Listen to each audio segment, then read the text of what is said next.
Hi అండి, welcome back to Radhika's channel. ఈరోజు నేను స్నాక్ ఐటెం చేస్తున్నానండి. శంకరపాలీలండి. దానికి కావలసిన పదార్థాలు: ఒక పావు కేజీ మైదా, ఒక కప్పు పాలు, ఒక హాఫ్ కప్పు నెయ్యి, ఒక హాఫ్ టేబుల్ స్పూన్ సాల్ట్. ఇక్కడ ఒక 120 గ్రామ్స్ షుగర్ తీసుకున్నానండి. మనం తీసుకున్న పిండిలో మనం హాఫ్ తీసుకోవాలండి షుగరు. ముందుగా మనం స్టవ్ వెలిగించుకొని పాలు వేడి చేసుకోవాలి.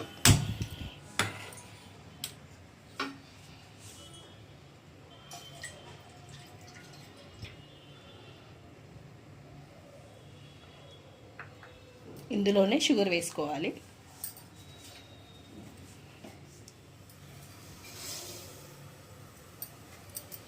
కరిగే వరకు ఉంచుకోవాలి.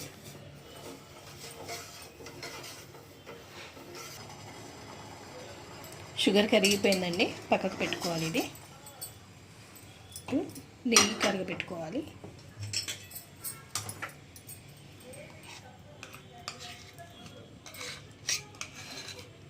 ఇవి 1-2 నెలలైనా నిలువ ఉంటాయండి. ఇవి చాలా బాగుంటాయి.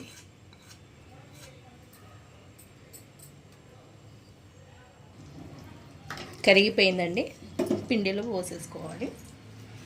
ముందుగా ఇందులో చిటికెడు ఉప్పు వేసుకోవాలి.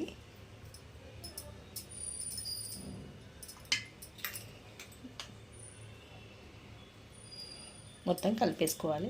కొద్దిగా చల్లారినాక పాలు పోసుకోవాలి.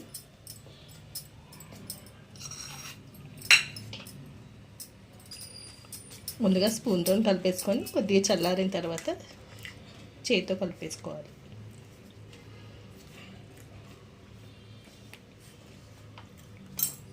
ఇలా మొత్తం కలిపేసుకున్న తర్వాత పాలు పోసుకోవాలి. ఇందులో ఇప్పుడు మనం కరగబెట్టుకున్నాం కదండి, షుగర్ వేసుకొని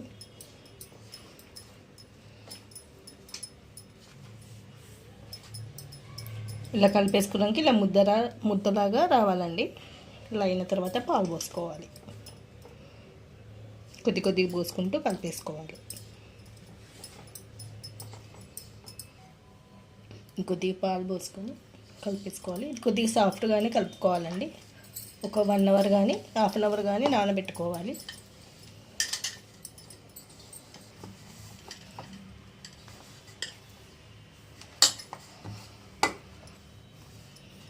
ఇలా మొత్తం సాఫ్ట్గా కలిపేసుకొని మూత పెట్టుకొని ఒక హాఫ్ అన్ అవర్ తర్వాత చేసుకోవాలి. మూత పెట్టేస్తున్నాం. హాఫ్ అన్ అవర్ అవుతుందండి నానబెట్టుకొని పిండిలా కలిపేసుకోవాలి. మొత్తం మనం నానబెట్టుకున్న తర్వాత కొద్దిగా గట్టిగా అవుతుందండి పిండి. కొద్దిగా పాలన్న వాటర్ అన్న వేసుకొని కలిపేసుకోవచ్చు. లేదంటే ముందు మనం కలిపేటప్పుడే కొంచెం సాఫ్ట్గా కలుపుకొని ఉంచుకోవాలి.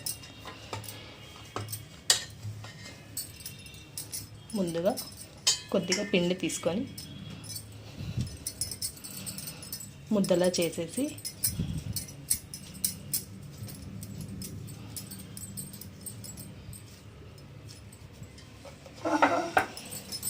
చపాతీ కర్రతో పాముకోవాలి.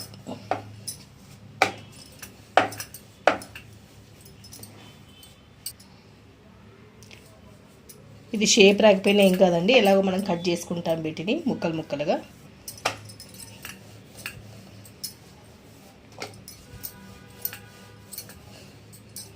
కొద్దిగా మందంగానే ఉంచుకోవాలి.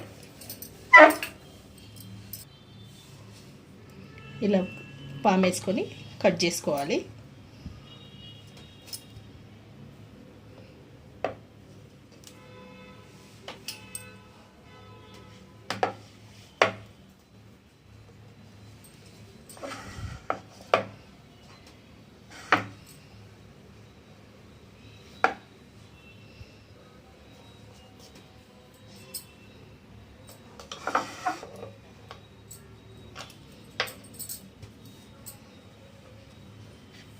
ఏ షేప్ అయినా చేసుకోవచ్చు. నేను ఇక్కడ స్క్వేర్ షేప్ చేస్తున్నాను. Square shape.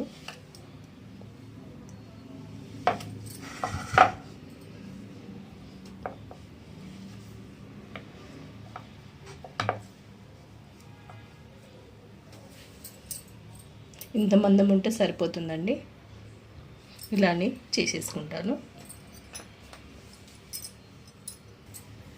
ఇవి రెడీ అయ్యే లోపల నేను ఆయిల్ వేడి చేసుకుంటానండి. స్టవ్ వెలిగించుకొని ఆయిల్ పోసుకోవాలి, డీప్ ఫ్రై చేసుకోవాలి.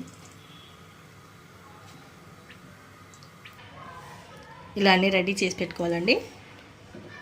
ఆయిల్ వేడెక్కింది, బాగా వేడెక్కద్దండి ఆయిల్.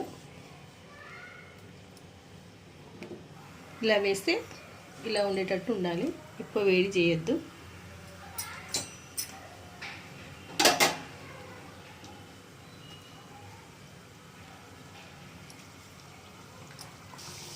మీడియం ఫ్లేమ్లో పెట్టుకొని వేయించుకోవాలండి.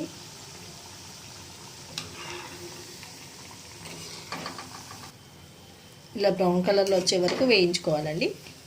తీసేసుకోవాలి, వేగిపోయాయి. రెడీ అండి శంకరపాళీలు. ఇవి మనం వేయించుకున్నప్పుడు సాఫ్ట్గా అనిపిస్తుంది కదా, తర్వాత క్రిస్పీగా అవుతాయండి. ఇలా ఉంటాయి, చాలా బాగుంటాయండి ఇవి కూడా. నా వీడియో నచ్చినట్లయితే లైక్ చేయండి, షేర్ చేయండి, కామెంట్ చేయండి. పక్కనే ఉన్న బెల్ ఐకాన్ని క్లిక్ చేయండి. మరిన్ని వీడియోస్ కోసం సబ్స్క్రైబ్ చేసుకోండి. Thank you.